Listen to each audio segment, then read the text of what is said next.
Welcome to The Record. I'm Katrina Szish in for Greta Van Susteren.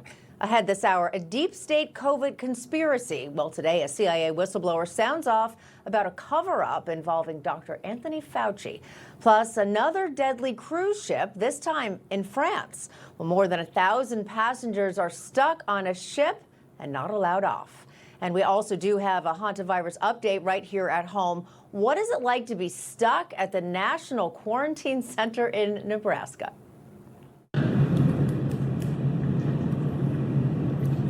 Oh, this is everything I needed right now. Wow.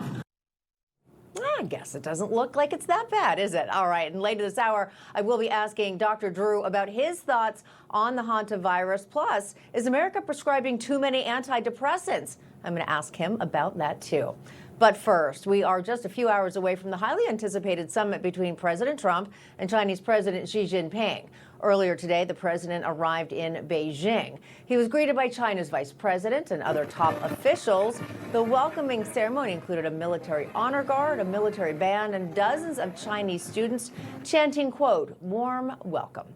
Joining me now, author of Plan Red, China's Project to Destroy America, Gordon Chang, and former Deputy National Security Advisor to Vice President Cheney, Steve Yates. Gentlemen, thank you for joining me here. A lot of pomp and circumstance, maybe not a surprise, but of course, it's going to be all about what these two men discuss. Steve, what are you expecting out of this meeting? Of course, a lot of topics to get to. Definitely a lot of topics to get to, and really it'll come down to what does President Trump choose to emphasize by way of pressing the agenda with his counterpart.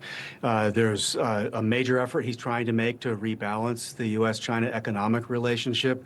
It's largely been an unfair relationship for a long time, and the president has used tariffs and other measures to try to rebalance that.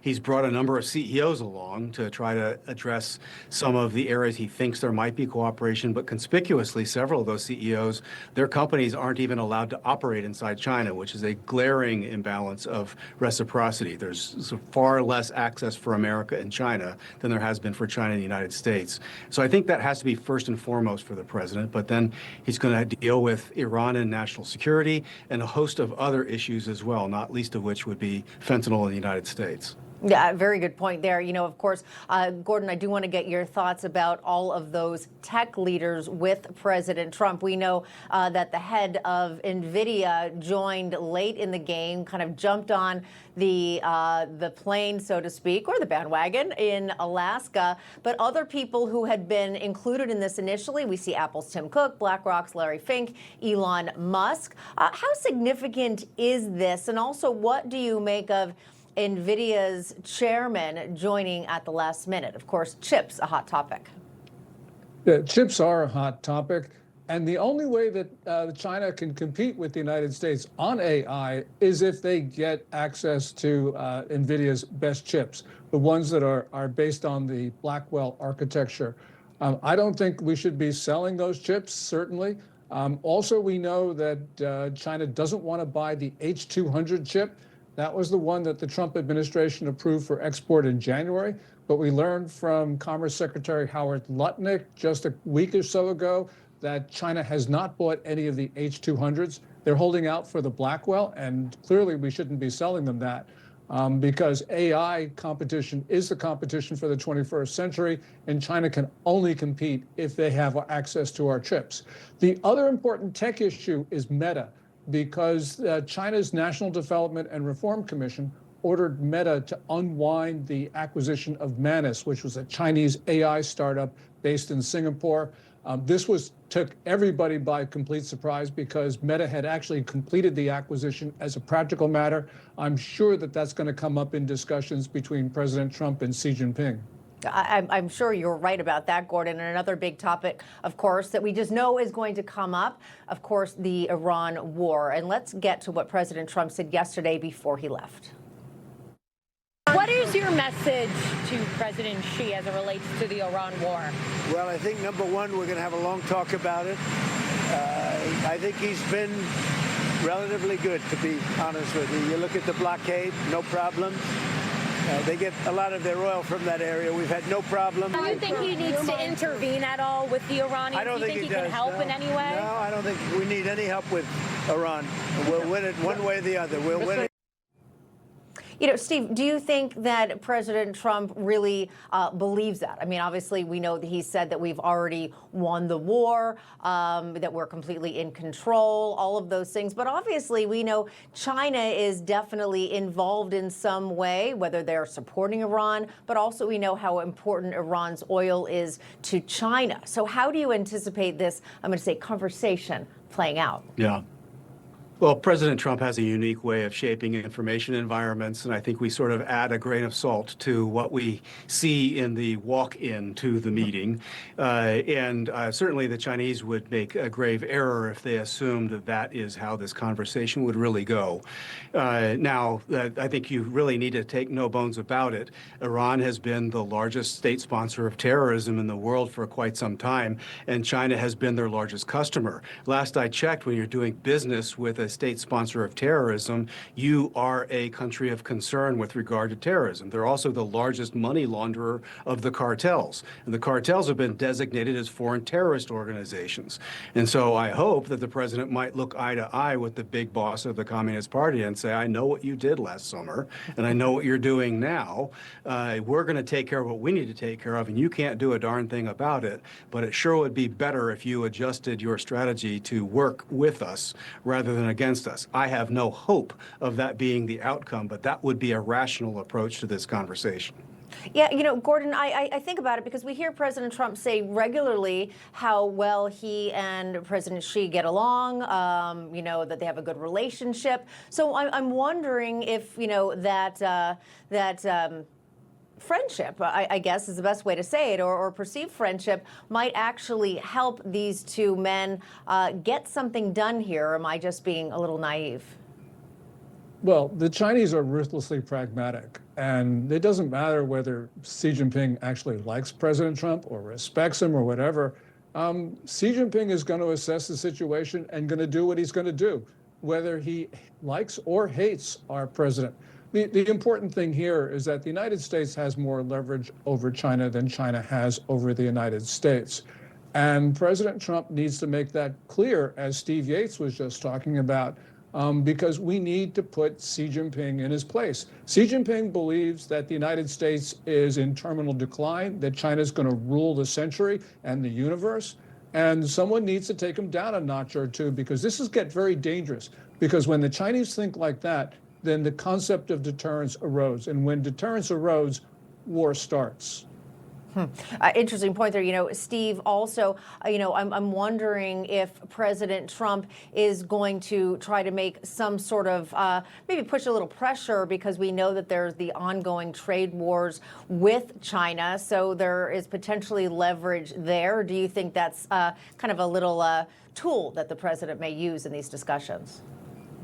Well, I think it would be instinctive for the president to do so, and I hope that this is sort of the playbook. I mean, the American consumer market is the largest in the world by far, and China doesn't exist as an entity today in its current shape or form without really broad, generous access to our market. And so I hope that the president's sense of fairness, reciprocity, and rebalancing, he comes in from a position of strength. He's also demonstrated remarkable capacity to shape outcomes in the world, especially around key choke points like the Panama Canal, the Strait of Hormuz, really with a defense pact with Indonesia, the Strait of Malacca.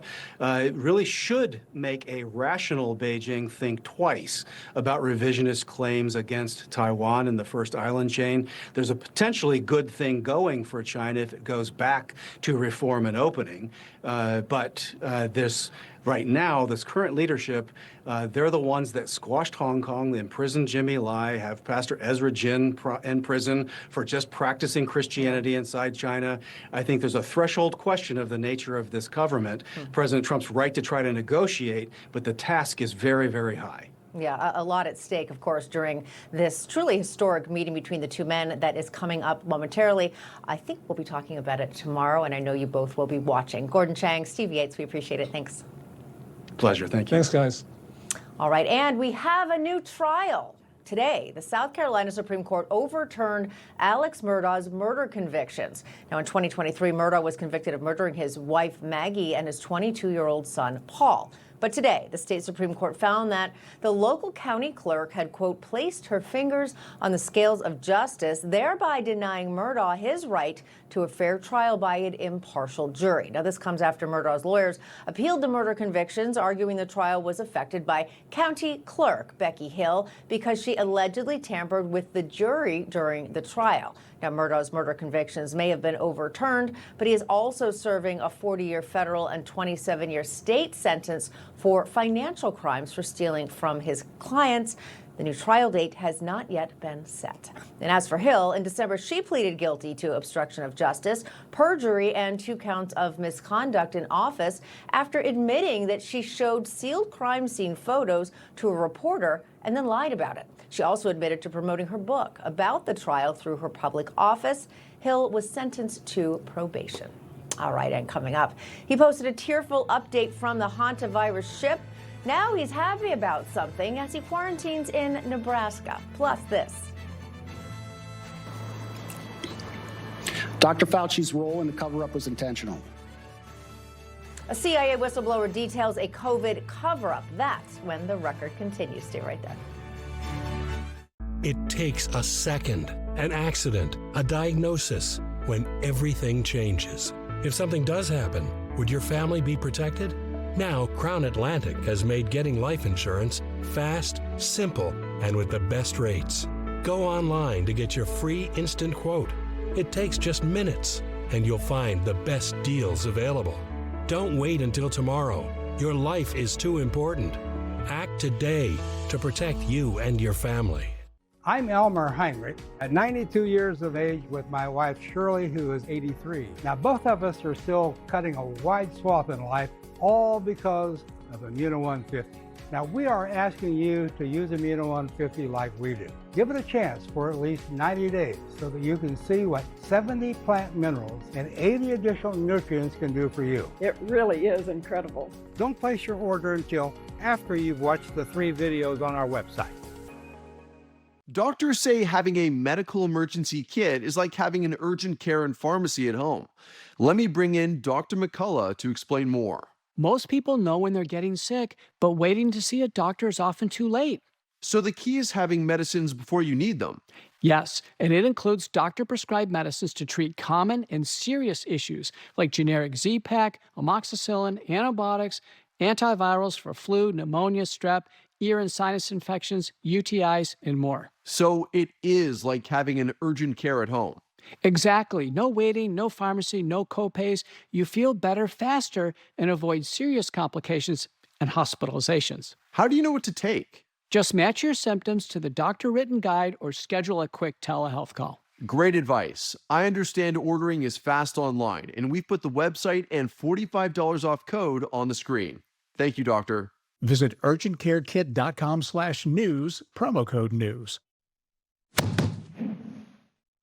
We have an update on the hantavirus. At least 9 states are tracking possible exposure to the virus. And we say possible exposure because some of the people being monitored had traveled on the ship before the outbreak. Now, another person in Minnesota is being monitored after they traveled overseas and were briefly exposed to a passenger who tested positive. Now, right now, 2 American passengers are being quarantined at Emory University Hospital in Atlantic. 16 others are at Nebraska Medical Center. One of those passengers is Jake Rosemarin. You see him there. You'll remember he posted a tearful update on the ship during the middle of the outbreak, clearly terrified, and now he is speaking to media about his quarantine. He told the Associated Press his room was more like a small hotel suite with a closet, smart TV, fridge, and even a stationary bike. Rosemarin also posted this on Instagram. Okay, I wanted to post this little update, and I'm not going to get emotional, but something I have been craving so much is a good iced coffee. I have not had a really, really good iced coffee in so long now, and the nurses just delivered me an iced horchata shaken espresso with oat milk and vanilla cold foam, and I'm literally in heaven. I'm going to take my first sip.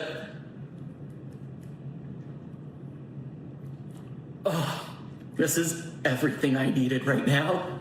Wow.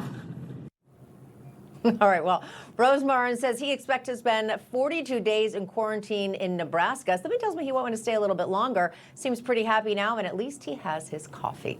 All right, meanwhile, we're following yet another outbreak on a cruise ship. Now, this one happening in France, and it involves a contagious stomach bug called norovirus. Not fun. Now, the ship with the outbreak docked yesterday in Bordeaux. More than 1,700 people on board are being kept on the ship as French authorities and medical teams investigate. About 50 people have shown symptoms of norovirus, and one person on board has died, believed to be due to the virus, but the cause of death has not yet been confirmed.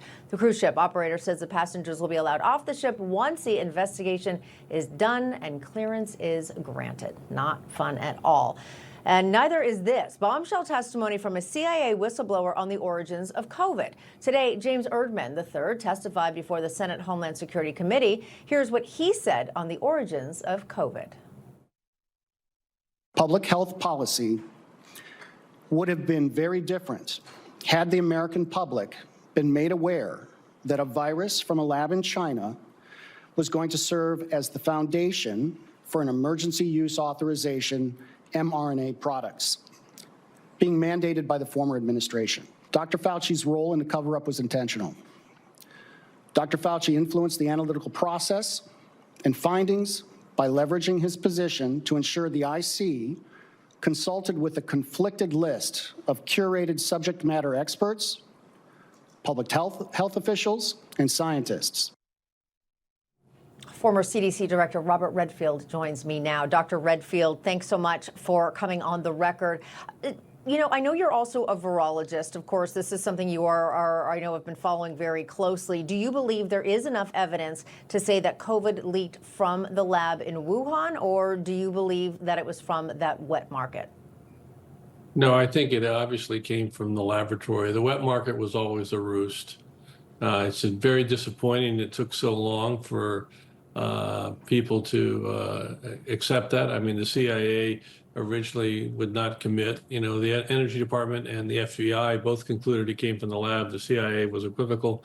They've reversed that decision now and said that they thought it came from the lab. The testimony today was very clear that the CIA knew at the time that this was really a lab incident, but didn't necessarily share that in a transparent way with the American public. Dr. Redfield, what would be the motive to not be transparent about the origins? You know, it's unclear. It's unfortunate because it would have made, I think, an impact on the public health response. Clearly, the United States was involved in funding that lab. The Defense Department, the State Department, the USAID, and the NIH all funded that lab to do this research. U.S. scientists were involved in transferring the technology that was used in that lab to actually be able to change the COVID virus through gain-of-function research in a way that you couldn't tell that you changed it. That technology all came from the United States. So clearly, you know, I blame China for not following the international health regulations once the epidemic started and notifying the world and allowing CDC and others to come in. But the truth is, I don't blame China in isolation for the laboratory accident because it was largely, that research was largely funded by the United States. Do you lay any blame on the shoulders of Dr. Fauci, as the whistleblower does? Well, I think he was very accurate when the whistleblower was very careful in his language. He said that Dr. Fauci was intentional in misleading the American public. And unfortunately, even though he's a colleague and a friend, I think that's true. I think he misled the American public. And I think the reason why the CIA came to the conclusion they did, and the witness said that today, is that Fauci influenced the thinking process of the intelligence community. He didn't influence the FBI because they use their own scientists. And he didn't influence the Energy Department because they use their own scientists. But the CIA used basically scientists that were referred by Fauci and others. And I think they had a narrative from the very beginning that somehow this was going to be from the wet market, which was really in my view, a ruse from the very beginning to turn the attention away. The scientific community got behind it because the last thing the scientific community wanted was the public to realize that it was really the science that actually led to this pandemic. It wasn't some nature accident. It was science. And I argue that it was scientific arrogance that really led to this whole pandemic. And it's a huge pandemic. It killed over 20 million people. And it caused a lot of harm in our nation economically, a lot of harm to our children. I have 14 grandchildren. A lot of them had their schooling disrupted for years. So it was unfortunate. And I do think the witness was a courageous witness. He was highly credible. I think the thing that bothered me the most about the hearing, because I have a lot of respect for Rand Paul, Senator Paul, it was really bothersome to see that not a single Democrat attended the hearing. I thought that was remarkable. This is not a political issue. We're trying to get to the truth, and not a single Democrat showed up for the hearing. I thought that was disgraceful. Yeah, and disrespectful, and just shows, I think, a lack of even caring about finding out about something that, as you said, was absolutely devastating globally and also here in the United States. Now, you mentioned Senator Rand Paul. I do want to share some of his questioning today. Let's watch.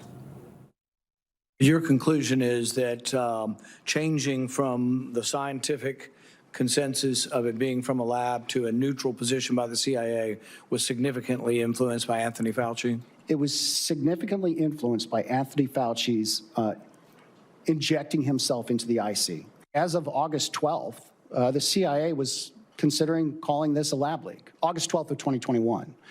And then that changed on August 17th of 2021. Right. And unfortunately, because the CIA would not provide us documentation that we asked for, we have no idea why that changed. You know, again, and that's just reiterating exactly what went on today and what that whistleblower shared. You know, but it's interesting to me that, as he said, that Dr. Fauci intentionally tried to change the thinking, tried to hide all of that. Do you think that there was something even bigger involved with Dr. Fauci? Was there a lot of people have, all sorts of conspiracy theories out there, but also that maybe there was some sort of financial benefit from actually hiding the origins of it? Do you think that is something that maybe we'll learn in time? No, I know Tony Fauci well. I don't think there was any financial incentive. I think Tony did what he thought was in the interest of protecting science. As I mentioned, that if it was clear that science, gain-of-function research done in that laboratory funded by the U.S. government is actually the cause of creating this new virus that ended up causing this global pandemic, that could be very negative to science. I happen to be a strong advocate against gain-of-function research. I wrote an op-ed in the Wall Street Journal to argue against us investing in gain-of-function research. I don't think it's wise for us to try to make pathogens more pathogenic or more transmissible for humans. Fauci was a big cheerleader for gain-of-function research and really championed it back in the 2010, 11, 12, 13, 14, 15. And they believed that this science was critical and had to be protected. I think that was really his motivation. I think he was incorrect in his analysis, because I actually think what he ended up doing in the long run is hurting science. Very good point. And a lot of distrust out there now, of course, following the COVID-19 pandemic. Dr. Robert Redfield, I really appreciate your candor. Thanks so much. Yeah, thanks, Katrina. God bless. Bye-bye. All right. And coming up, a rise in wholesale prices. What an economist is saying about that increase. That when the record continues. Stay tuned. Hey, it's Mark Lauder. My career's taken me from the State House to the White House, campaigns for mayor, all the way to President of the United States. I came to Newsmax to help our viewers get more than the headlines, beyond the spin. It's a perspective you'll only see on Newsmax. Since 1990, the lightweight Craig Cat has meant quality, affordable boating. Florida Sports Magazine called the Craig Cat an absolutely brilliant breakthrough in watercraft design. With the stability and comfort of a large boat, but the fuel efficiency and portability of a small boat, Craig Cat has put the fun back in boating. Craig Cats are also available in both electric and hybrid models. Call Craig Cat now, toll free at 877-999-4CAT and step into a Craig Cat. My mom had her identity stolen, and seeing just how stressful that was changed everything for me. Now, I use the Experian app to check my FICO score and even get real-time alerts. It helps me feel in control. Get started with the Experian app. Michael Youssef here. You know, evil forces are working day and night to destroy our children's soul, their faith in God, and their moral absolutes. As parents, we have the responsibility to teach our children the truth. And we can only do that when we know the only one who said, I am the way, the truth, and the life. Will you come to him? Visit findingtruepeace.com. A dedicated mentor, an empowered parent, an effective after-school program, digital literacy tools that protect kids online. These are just some of the solutions to the Youth Mental Health Challenge. At the Coalition to Empower Our Future, we're bringing together experts in youth well-being to solve this complex challenge. Our mission? Keep kids happy and healthy.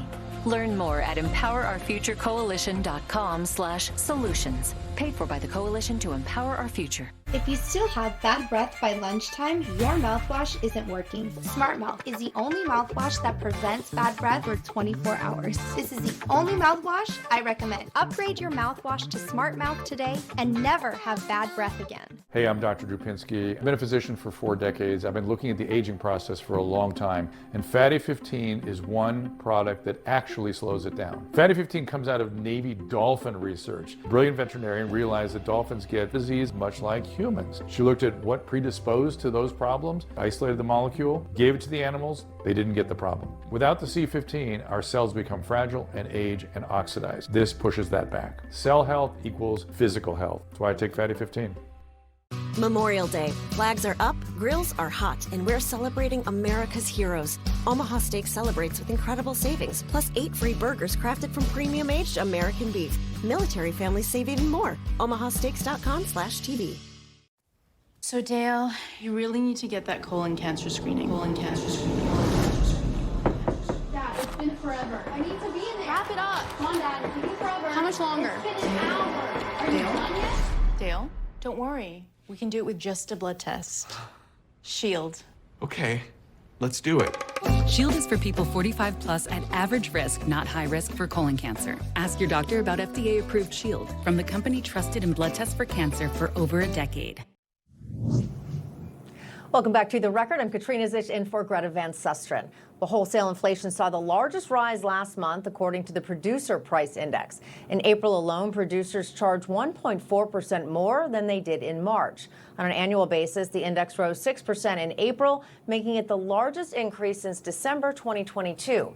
The PPI attributes gas as one of the biggest drivers, but there was some good news. The price for eggs dropped almost 50% from March to April. And the rising costs of goods and services could become a key issue in the November midterms. One economist says, quote, this report will set off alarm bells at the Fed and add fuel to the political conversation about affordability.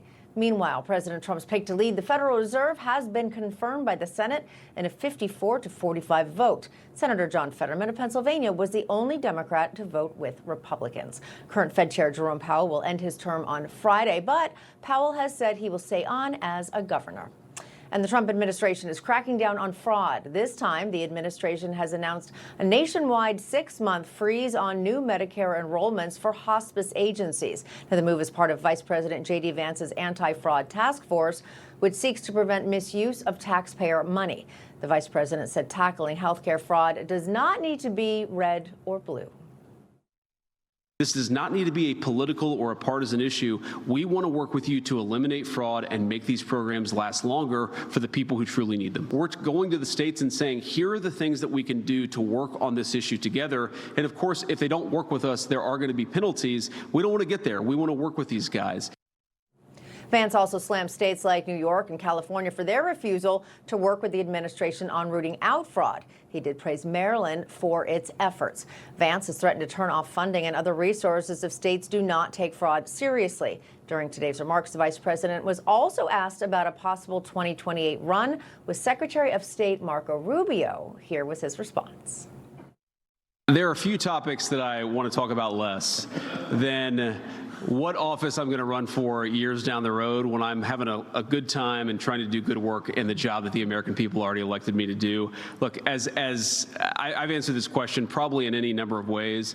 I love Marco. I think he's a great Secretary of State. He's become a very, very dear friend. But I think both of us are very much focused on accomplishing the American people's business right now.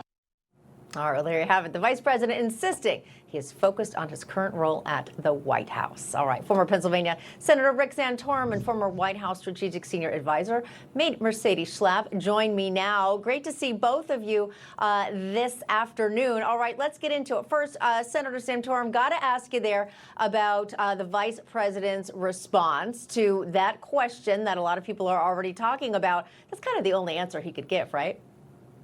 That sounds like a very familiar answer I've given when I was in political office and thinking about running for something else. Yeah, focus on what's in front of you. You got the midterms. The midterms are gonna play out, and it's going to have an impact on the war. Is going to have an impact. How that all plays out. The work that the vice president's doing here on fraud, which is really significant work, and I'm really happy to see him engaged in that.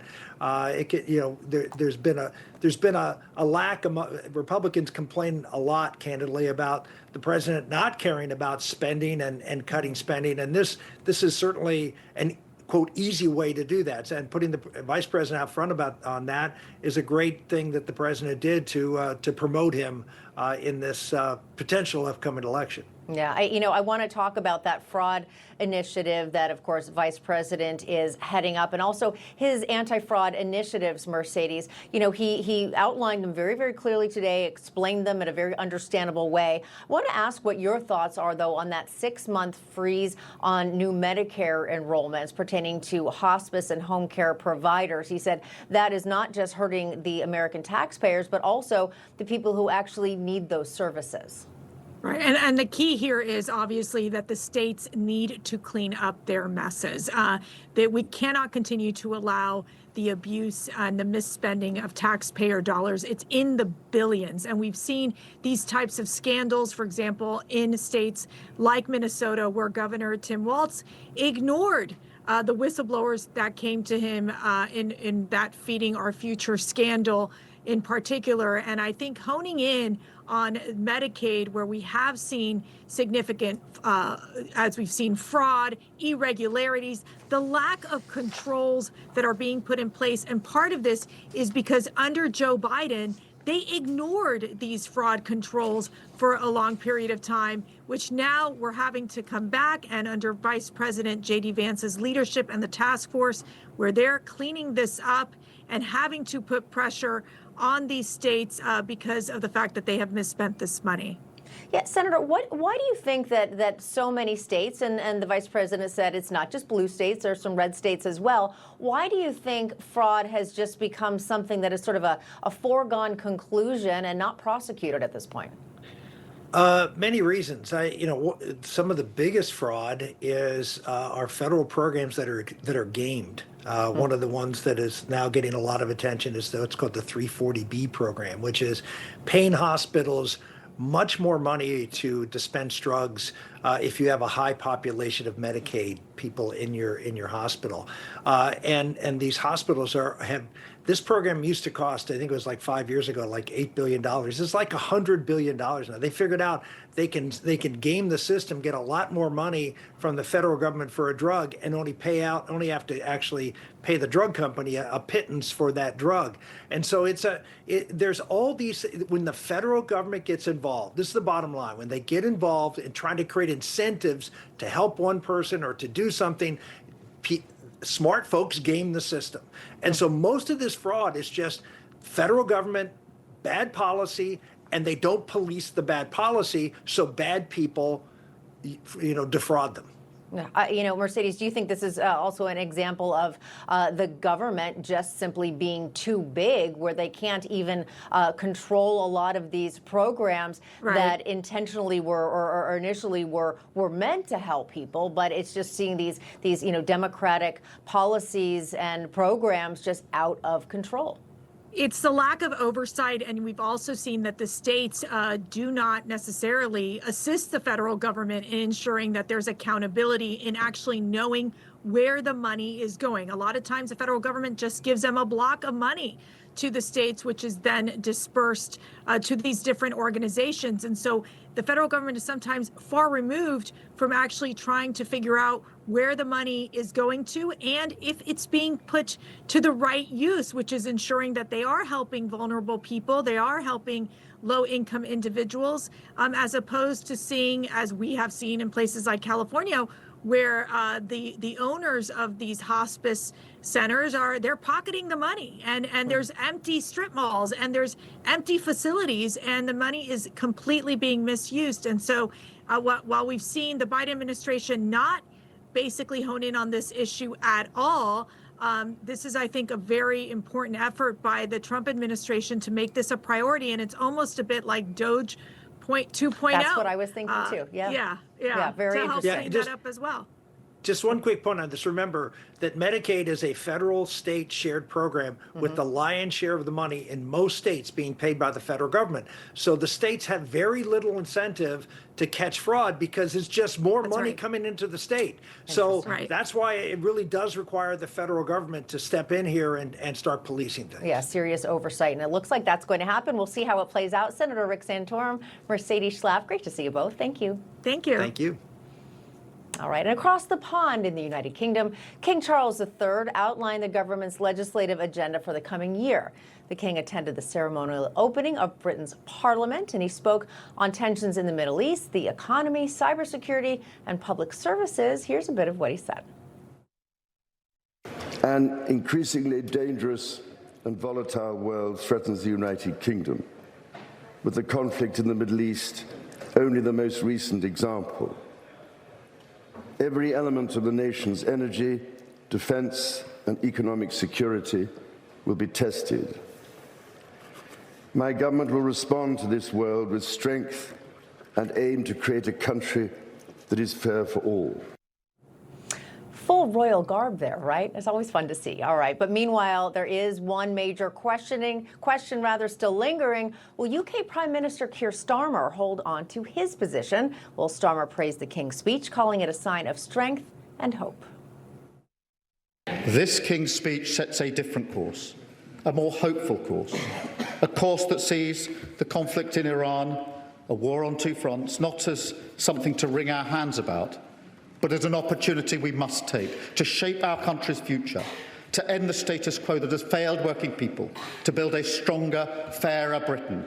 That is what this King's speech delivers, and I commend it to the House. All right, well, Starmer has faced growing demands to resign after his political party experienced large losses in both local and regional elections. And UK Health Secretary Wes Streeting could possibly try to oust Starmer as soon as tomorrow. This is according to reports by The Times and British media. Starmer has said in the past that he has no intention of resigning. All right, and coming up, Health and Human Services Secretary Robert F. Kennedy Jr., he is taking aim at antidepressants. That when the record continues. Stay there.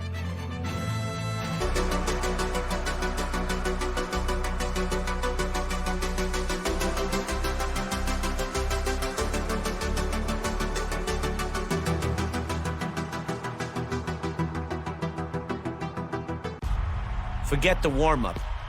DirecTV got hot. They're on fire with more MLB games than anyone. Welcome to the big leagues, kid. How old are you? 11. I'm putting with Abe Lincoln's cane right now.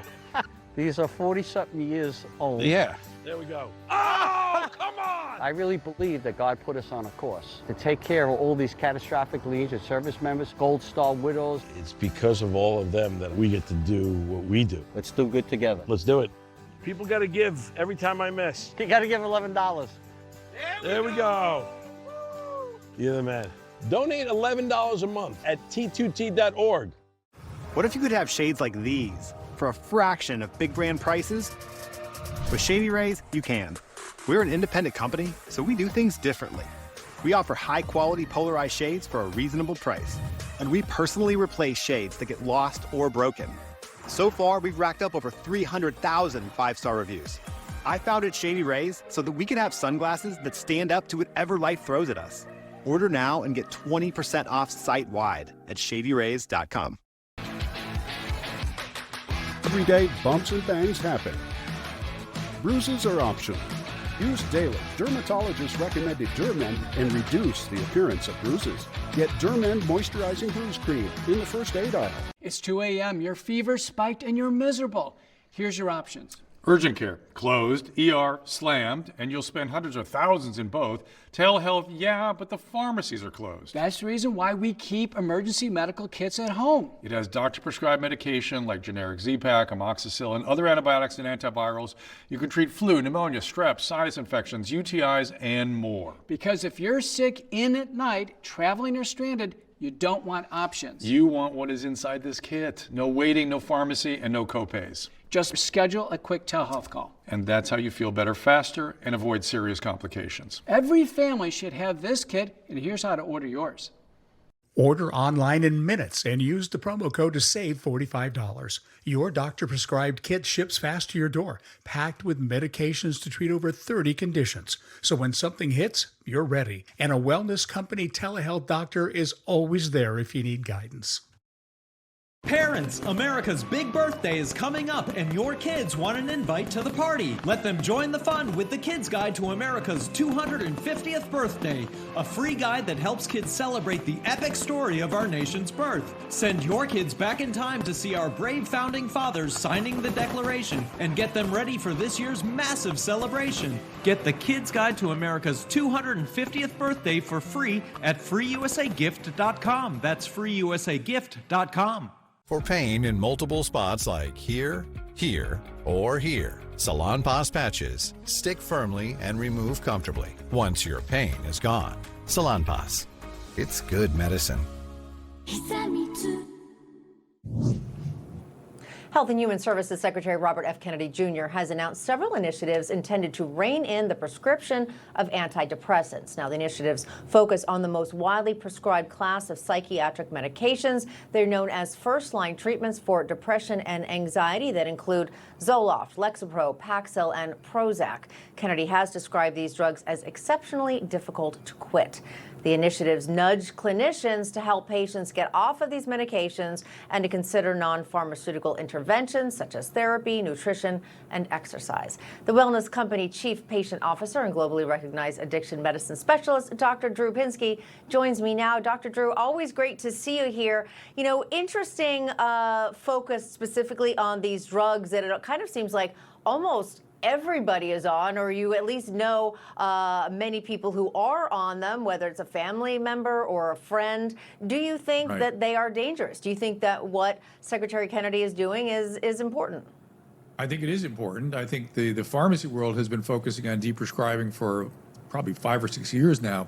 And the fact is that we are too prone as physicians to open our prescription pad and just hand a medication.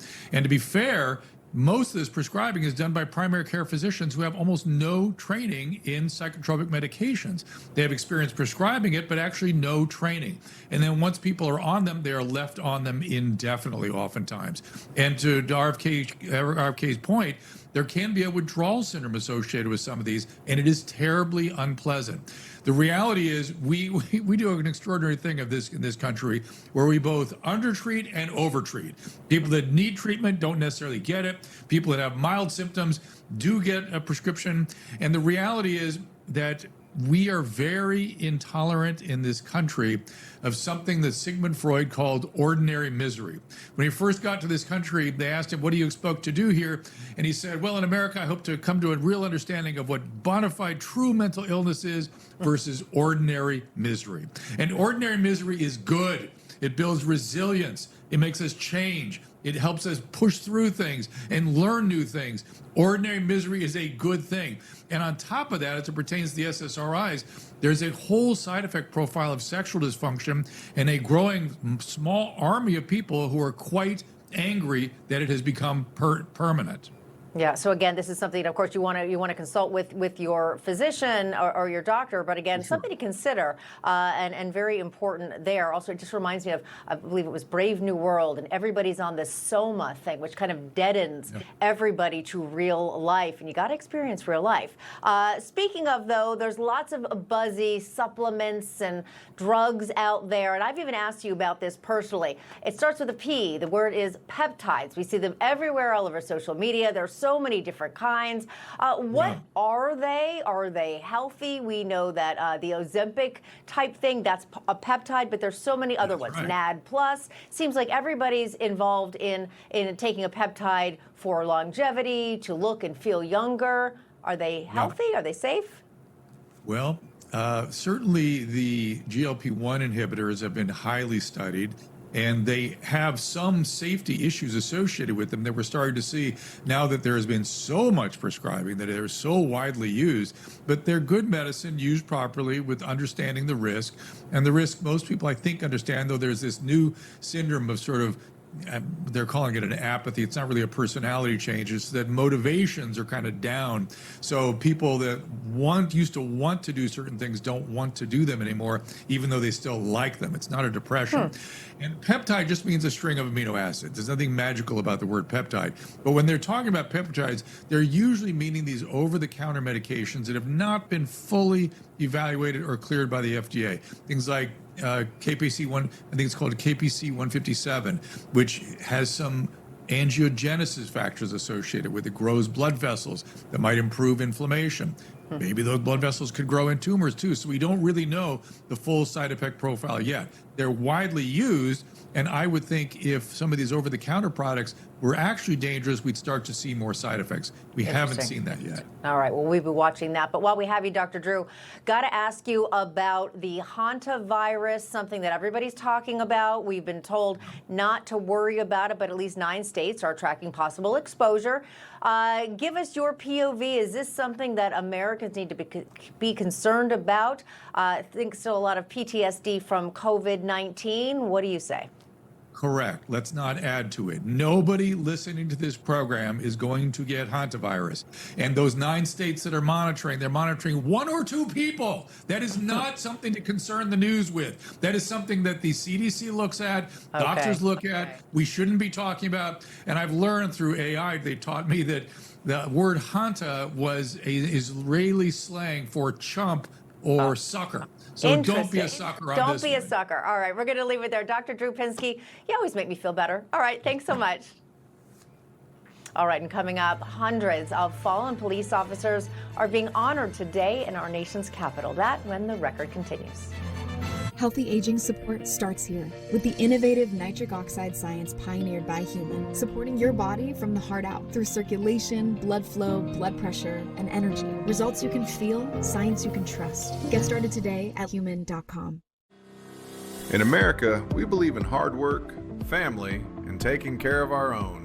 That's why SafeStep walk-in tubs are proudly designed, built, and assembled in the USA, in the heart of Tennessee, by more than 300 hardworking Americans. My name is Michelle Johnson. Lamination is where we put the fiberglass, resin, and gel coat on the actual product. Skilled craft professionals building every tub with precision, care, and pride. With a low step-in design, built-in safety features, and soothing therapeutic jets, SafeStep helps you stay comfortable, confident, and in control. My name's Angela Peters. We make sure everything is as perfect as it can be. When you choose SafeStep, you're not just investing in your home, you're supporting American families and American jobs. Call now for your free in-home consultation and ask about our special offer. SafeStep walk-in tubs, made in Tennessee, made for you. Nobody wants to put a new roof over their head. It's too expensive. And if they can extend the life of that roof and get 5 more years or 10 more years, it's a no-brainer. What RoofMax does is it helps people in that they don't have to spend that $15,000, $20,000 on a new roof. They can spend pennies on the dollar. The RoofMax product was a small percentage of cost of replacing a roof. Get your roof treated now, but pay later, with no payments for a full year. I know how to make slick-looking goggles/glasses. but I have no idea how to make slick-looking social media stuff. But GoDaddy Aero uses AI to create social content out of thin air, like this one. Walton Goggins goggle glasses are great gifts for all guys and gals. What's gold is new again. Pardon the pun. But considering gold has been used as currency since around 550 BC, it has been on fire the past year. I'm here with Daniel Boston, the founder of Preserve Gold. Why is gold so stable and such a good investment for many people? Take the central bank, for example, the Federal Reserve. They print money out of thin air, and then they take that printed money to go buy hard assets like gold to protect themselves against the very risks that they're creating. So I always tell people, don't do what the big players are telling you to do. Do what they're doing themselves. Yeah, watch what they're doing.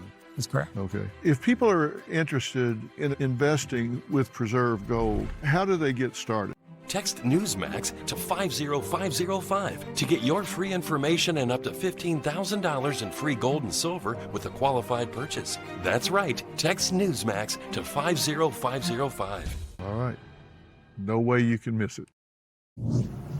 Today, the National Law Enforcement Officers Memorial Fund is honoring 363 fallen officers during the 38th annual Candlelight Vigil. National correspondent Logan Raddick is live in Washington, D.C. with more. Logan? Yeah, Katrina, that vigil is set to begin on the National Mall around 8 p.m. Eastern Time. But right now, I'm joined by David Perez. He is a retired New Jersey police officer. David, you've been coming to this event for 15 years. How has it grown since you started coming here? It's an incredible event where it actually dates back to 1962, where John F. Kennedy, as president, had dedicated May 15th to be Peace Officers Memorial Day and the preceding week to be Police Week. So since then, 1992 is when the wall was built, and that's when Police Week really started to grow. And in the last 15 years, as the names on the wall grow, more and more people continue to show up. And about 25,000 police officers per year show up here for Police Week to not only memorialize the names on the wall, but celebrate our industry and celebrate the lives that these officers lived, not just how they died. And their families are here, the memorial grows, the crowd grows, and it's really a celebration of life, more so than just memorializing the individuals whose names are on the wall. And you've had some friends and colleagues who have been killed in the line of duty. What's it like living with that, not just for you, but for other fellow police officers? It's challenging. The job itself is so challenging. We deal with those daily stressors all the time. But when you start to lose your friends and colleagues in those challenges, it affects you too, because you always wonder, well, am I next? And God forbid that you are, for yourself, your family, your organization. But it's difficult.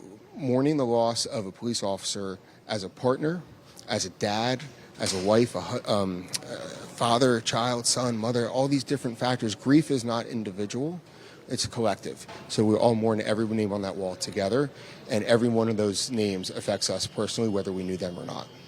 And Katrina, we will be at tonight's vigil, the 38th annual Candlelight Vigil on the National Mall. Newsmax will be bringing you coverage throughout the evening, but this is all part of National Police Week here in Washington, D.C. Many events going on through the week. You got 10 City, which is a more upbeat atmosphere, but then these solemn memorials like tonight's and also the K-9 memorial that we were at earlier this week. David, thank you so much for your time. Appreciate you being here. Thank you for having me. Thank you for covering the event. It's really special to highlight the memorial, the museum, and all the great work that these officers do every day of the year. All right, Katrina, back to you. All right, Logan Raddick, great interview, great piece. And again, we thank our men and women in blue. And coming up, a K-9 hero saves the day at Philadelphia Airport and caught someone green-handed. That when the record continues.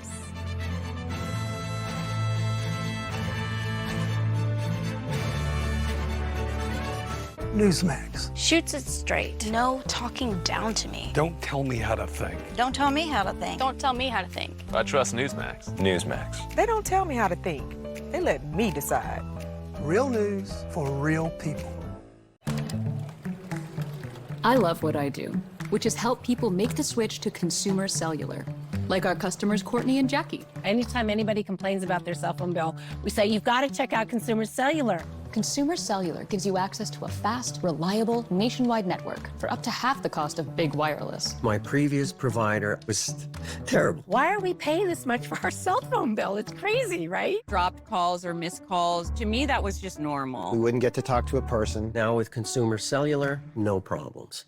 Our reception is so much better with Consumer Cellular. It's been amazing. I just made a road trip across half the country, and I did not have one dropped call. Better customer service. They tell me exactly what I'm paying and why I'm paying for it. And here's my favorite part.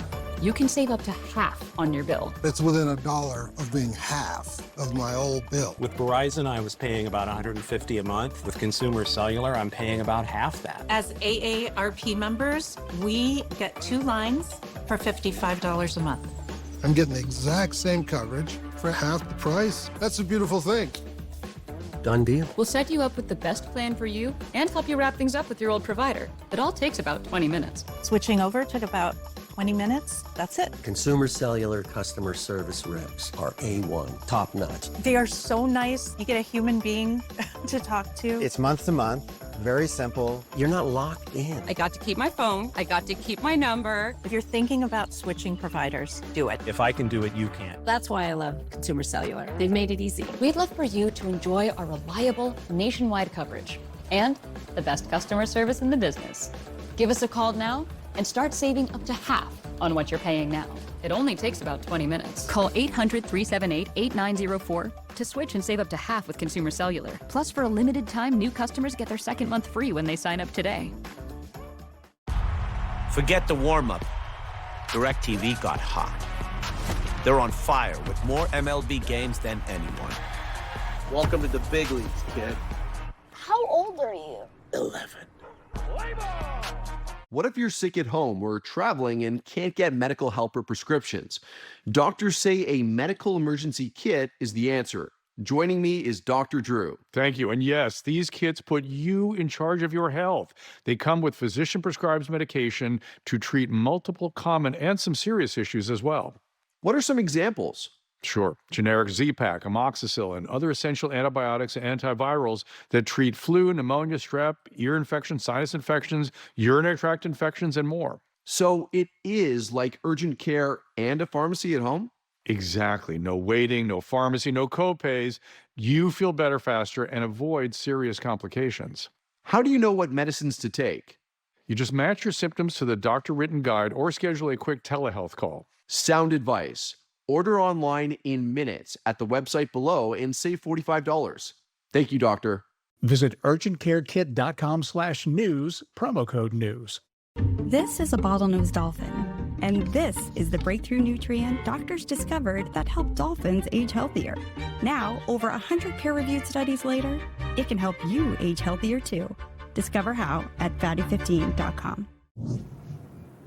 A canine with Customs and Border Protection jumped into action at Philadelphia International Airport. He led officers to a man traveling to Cancun, Mexico. Now, when officers searched the man's bag, they found $44,000 of undeclared cash. That is 4 times the legal limit of $10,000. If you travel with more than $10K, all you have to do is declare it to the U.S. Treasury. This traveler did not do that. So who is the hero that found the money? His name is Nitro. He's a 3-year-old chocolate lab. Nitro specializes in sniffing out money, firearms, and ammo, so this cash was not getting past him. So what happened to all that money? Well, thankfully, Nitro did not eat it, but the passenger sure did. CBP confiscated most of the money, leaving the man with just $240, citing, quote, humanitarian purposes. The man, a naturalized U.S. citizen from Peru, was released. All right, that is all the time we have on The Record. I'm Katrina Szish in for Greta Van Susteren. Ed Henry, The Big Take is next. Stay right here with Newsmax. Have a great night.